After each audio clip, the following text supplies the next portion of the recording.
5 laws of mental defense. There is a predator in your life right now. They don't have fangs or claws. They wear a suit or a friendly smile or even claim to be your friend. They are manipulators, and their favorite food is your emotional energy. Most people try to fight them with logic, anger, or tears. All of these are mistakes. You cannot beat a manipulator at their own game. You must change the game entirely. They've been studying you, learning your triggers, mapping your weaknesses. And the worst part? You've been helping them do it, but not anymore. Today, we activate the SHIELD protocol. Here are 5 laws of mental defense to outsmart any manipulator and take your power back. Law number 1, the emotional vacuum. Manipulators are emotional vampires. They provoke you to get a reaction. That reaction is their fuel. If they insult you and you get angry, they win.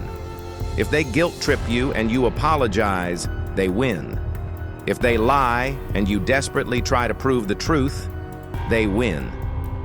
Because it was never about truth. It was always about control.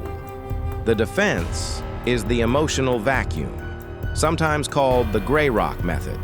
When they attack, you become entirely blank. You offer zero emotional supply. Your face stays relaxed. Your voice stays monotone. Your body language stays loose and unbothered. You reply with, "Okay, I see. That's your opinion." Nothing more. No explanation, no defense, no emotion. At first, they will escalate. They will push harder, trying to crack you. This is the test. Do not break. When they realize they cannot trigger you, when they see that the well has run dry, they will starve, and they will move on to weaker prey. You are not being rude. You are being unreadable, and that is your greatest weapon. Law number 2, the pregnant pause. Manipulators rely on speed and pressure. They want you to agree to things before you have time to think. They thrive in chaos and urgency. "I need this done by tonight. You can do that, right? You're not going to let me down, are you? Everyone else already said yes."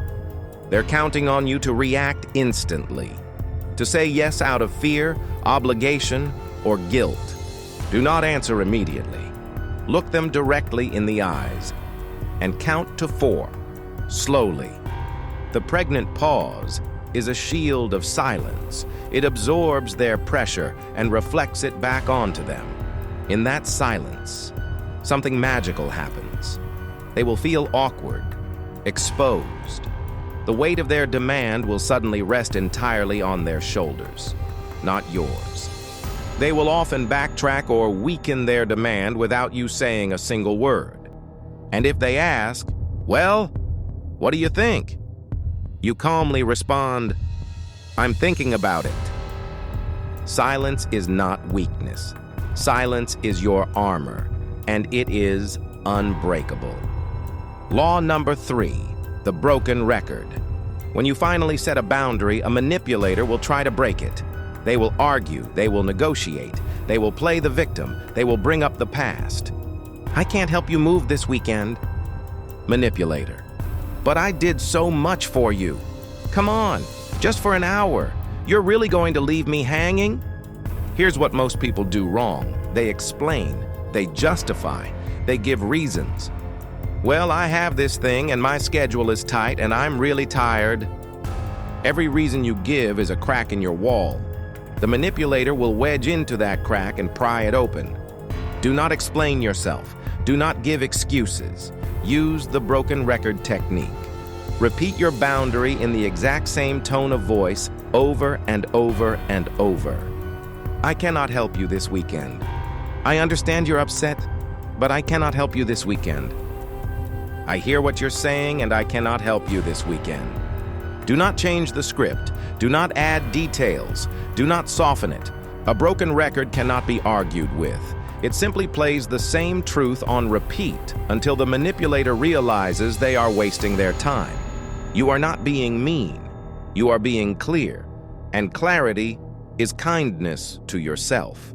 To defeat a master manipulator, you must study their playbook. You cannot defend against weapons you do not understand. You cannot see the traps if you don't know how they're built.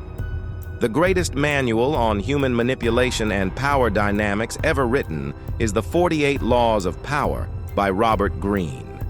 It will show you exactly how people use isolation, guilt, charm, and deception to control you. It reveals the dark psychology behind every move they make. I have linked the audiobook in the description below. Use the free trial. Listen to it on your commute, at the gym, before bed. Once you see the matrix, no one can ever use it against you again. Now back to the final 2 laws. Law number 4, reverse interrogation. A manipulator loves to put you on trial. They ask aggressive, loaded questions designed to make you defend yourself. Why are you always so selfish? Why can't you just do this one thing for me? What's wrong with you? If you answer the question, you have already lost. You have accepted their frame. You have stepped into the courtroom where they are the judge. The defense is reverse interrogation. Answer their question with a probing question of your own. Why do you feel the need to speak to me that way? What are you hoping to achieve by calling me selfish? Why is my answer so important to you right now? You are not being defensive. You are being investigative. Turn the spotlight off yourself and shine it blindingly into their eyes. Force them to justify their bad behavior. Most manipulators cannot handle being questioned. They are used to asking, not answering. Watch them stumble. Watch them deflect. Watch them reveal themselves. And now, the ultimate law, the nuclear option. Law number 5, the willingness to walk. In any relationship, business deal, or negotiation, the person with the most power is the person who needs the other one the least.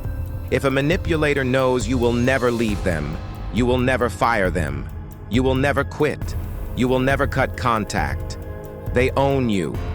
Your loyalty becomes their leverage. Your love becomes their weapon. You must cultivate the absolute willingness to walk away from anyone who disrespects your boundaries, not out of anger, not out of spite, but out of self-respect.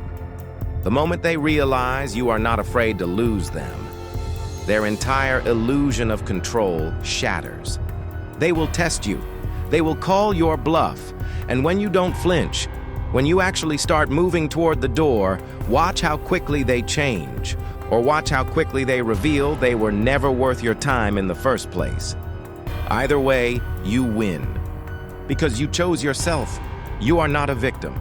You are an observer. Stop giving your energy to people who only want to drain it. Be a vacuum. Use silence. Ask questions. Set boundaries. And never be afraid to walk away. Your mind is yours. Defend it like your life depends on it. Like and subscribe to build your Obsidian mind.